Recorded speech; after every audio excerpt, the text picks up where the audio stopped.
So I'm here to talk about chemsex.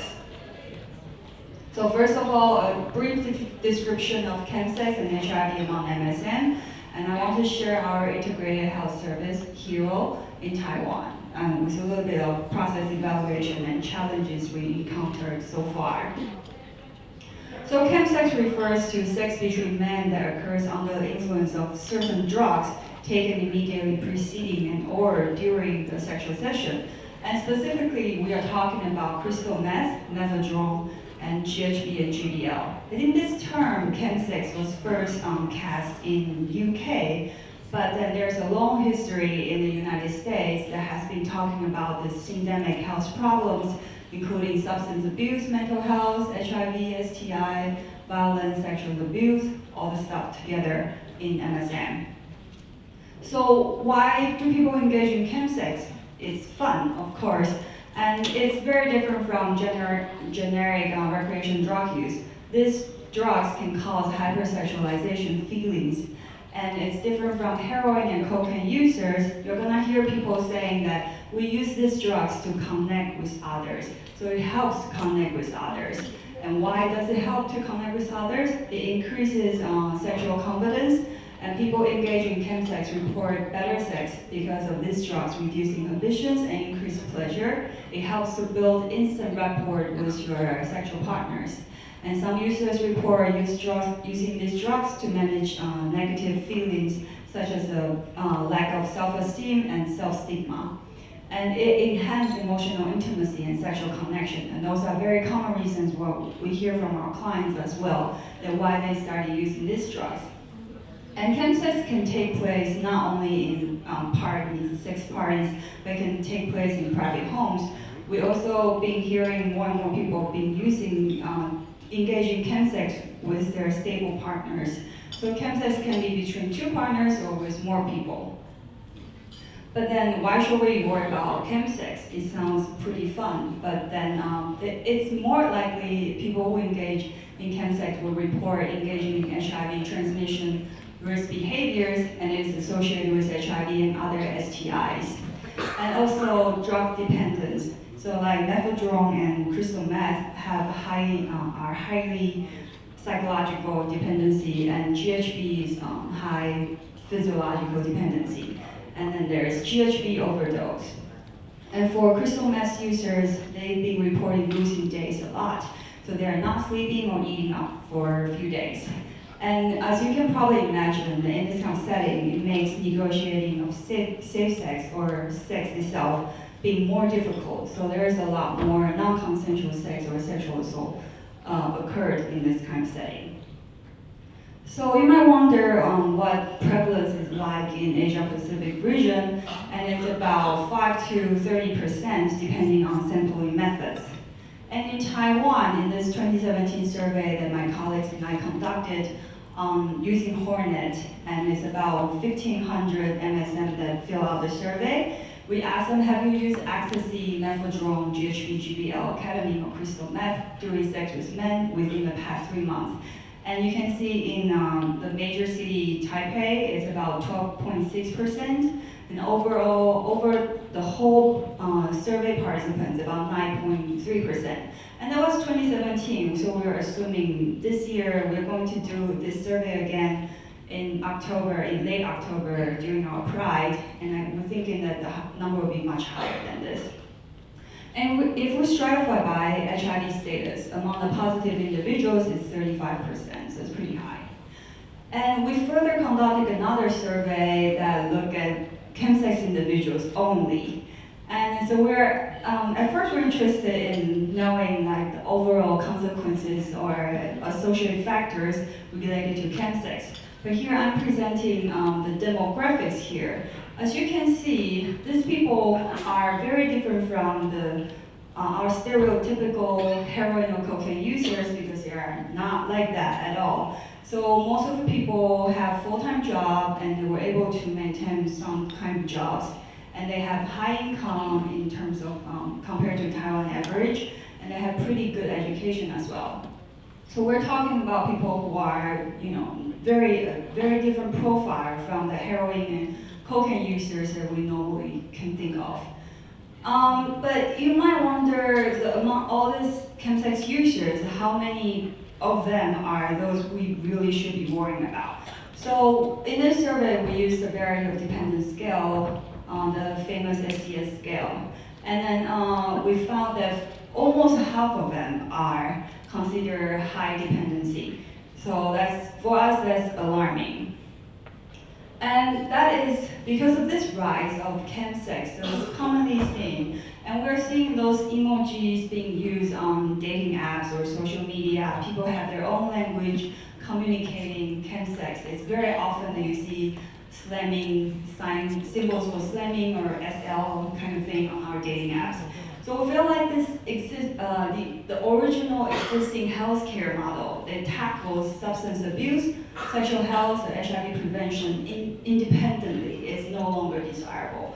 So we felt like there's a need to have this model of integrated health service within that it can probably improve their quality of life. And that's why HERO was established at the end of 2017. And we want to address all this stuff together at one stop. So this STD screening treatment and PrEP counseling, and we also provide PrEP, and we do substance use evaluation and mental health evaluation. And we also provide 2 kinds of support groups, and this is, we stress the importance of treatment, recovery, and empowerment in our center.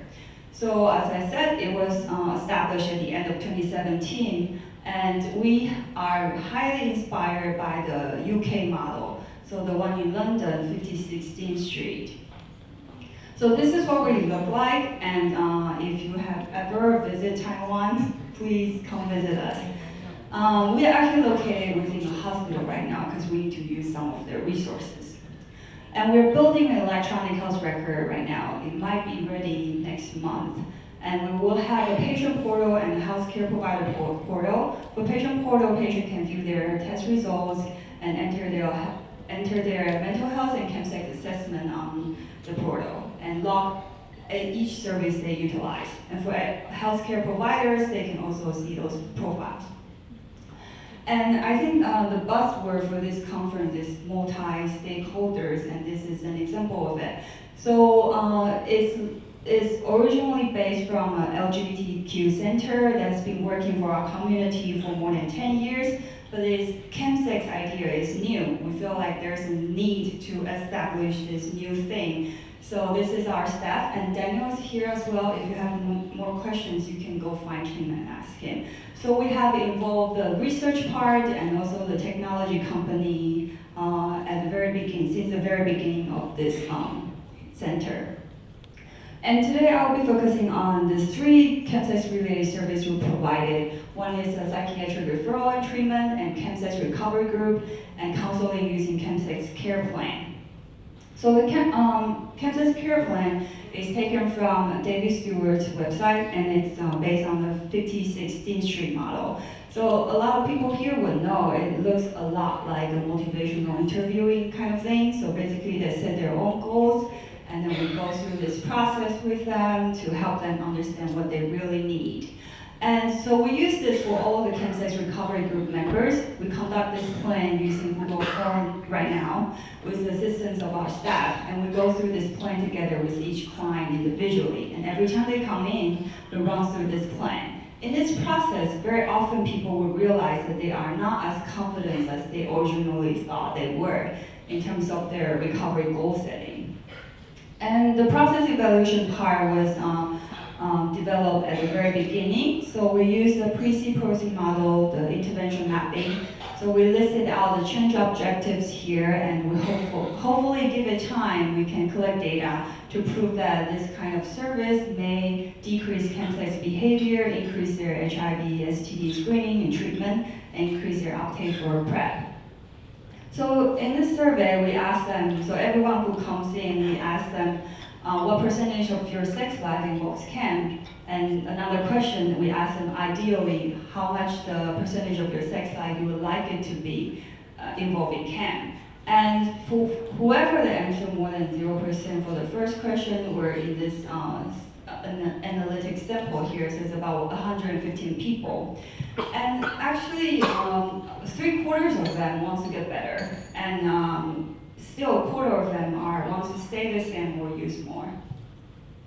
And here's the types of substance being used among our sample in HERO, so our clients.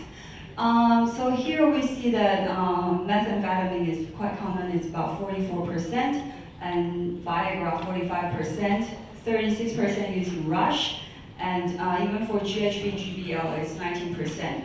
This is not commonly seen in other drug-using communities in Taiwan, and I'm sure in other countries as well, because this is probably only used in the Chemsex setting. And here's when we stratify by age group. Here we can see for methamphetamine, this top one, for people who are younger than 24, it's about 50%.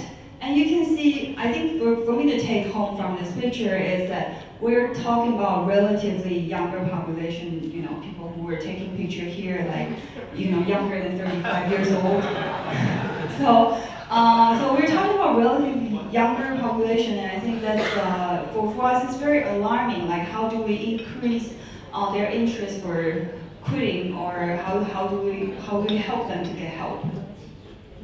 And also there's this problem of polydrug use. Half of the people are using more than one, which is probably common, And if you're wondering what their STI is like, so half of them do not report any STI, 29% are HIV positive, and it's also pretty high in syphilis, it's 26%.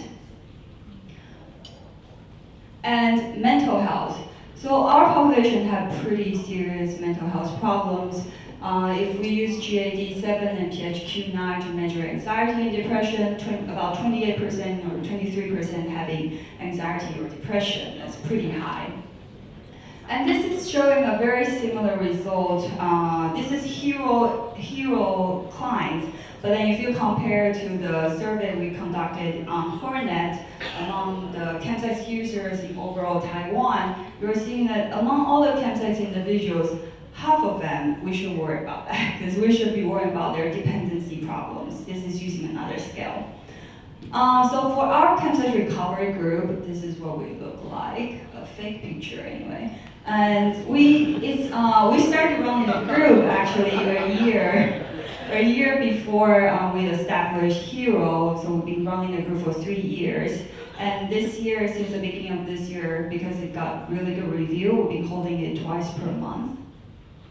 So among this 115 Chemsex individuals, 30% of them are HIV positive and 70% of them are HIV negative. And among the HIV positive individuals, we have 27% in our recovery group, and a little bit lower for the HIV negative Chemsex individual, only 11% are in our group. However, this is the part that I really worry or hope for as well. So we have 20% using PrEP among the HIV negative Chemsex individuals at HERO. And we hope that we can increase the uptake and in fast, And the good indicator for recovery group, I think, is the retention rate. So people been coming back to our group. So we have 13 individuals that come back to our recovery group for more than 5 times. And if we stratify by this, like people who come in fewer times and people who come in more times, and it just seems a little bit like for people who come in fewer times, their Chemsex seems to be going down, and for people who come in more often, it's up and down. And we feel like we go back and interview the group to show them this graph and ask them what they think, and they tell us that maybe people are more likely to tell the truth if they are more engaged. And also some people might decide to quit the group when they relapse. However, there are also some people who come back to the group when they relapse. And people have been feeling that the group is helpful and they feel supported by the counselor and the peer. They trust the group. And I think the challenges with the recovery group is it's still a learning process. And for many therapists, Chemsex is new. And we're still experimenting. And the good news is Frederick is going to talk about a really interesting model that shows you a formalized protocol that to do this kind of group. But for us, we are just kind of experimenting right now. And the group members sometimes ask each other out for chemsex, of course. And so what we did is we set rules to ask them to follow, hopefully. And then we also are providing peer support group since April 2019. That means that there's no therapists, but we chose peer mentors to lead the group. And we got this question a lot: how do we identify MSM that might be engaging chemsex? I think in the hero setting, we're really lucky because a lot of people just come in and tell us. So we have many clients that self-identify and told us they engage in chemsex, either during the HIV test, or they just come to ask us for our recovery group, and they would tell us, or they would tell us after several visits. And I think it's because Hero's physical environment, and we are known to talk about or deal with chemsex, so they feel safe talking about it, and also our friendly staff. But we also actively mention and ask them about chemsex. We actively tell them about our chemsex intervention service, and I think our staff are being really skillful to trick them to tell us or to encourage them to tell us, but you can ask Daniel, he will have some tips later for a clinical practice.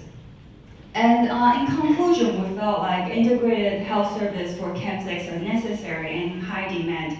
As many physicians here or service providers would know, we would lose people during this referral service. For some reason, they just disappear. So it's quite important to have them in one place. And the main services we provide for chemsex, including counseling, using chemsex care plan, psychiatric referral and treatment, and chemsex recovery group, are continually being evaluated and monitored using survey and administrative data. Chemsex recovery group members stay quite engaged, and also people who see our psychiatrists are quite engaged in our service. And all this, we feel like all these chemsex services complement each other. So you take what you need. You don't have to come to our service, but just take whatever you need. And the development of EHR in the future will hopefully improve our service provision, and more importantly, to help our clients to better manage their sexual and mental health. And this is my talk today. Thank you very much.